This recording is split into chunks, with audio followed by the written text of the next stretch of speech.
మాటగా మనం చూస్తే మొదటి పేతురు పత్రిక 4వ అధ్యాయము 12, 13 వచనాలు గనుక మనం ధ్యానిస్తే, ప్రియులారా, మిమ్మల్ని శోధించుటకు మీకు కలుగుచున్న అగ్ని వంటి మహాశ్రమను గూర్చి మీరు మాకేదో ఒక వింత సంభవించినట్లు ఆశ్చర్యపడుకుడి. క్రీస్తు మహిమ బయలుపరచబడినప్పుడు మీరు మహాదానంతంతో సంతోషం నిమిత్తము క్రీస్తు శ్రమల్లో మీరు పాలివారై ఉన్నంతగా సంతోషిస్తారు అని వాక్యం సెలవిస్తుంది.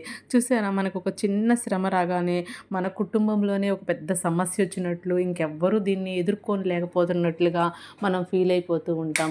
కానీ దేవునిలో మనం ఉన్నాము, మనము ఆయనలో వసించుచున్నాము అని అనడానికి ముఖ్యమైనటువంటి ఆధారం ఏంటంటే, మనం ఆయన శ్రమల్లో పాలివారమై ఉండటం అని గ్రహించాలి.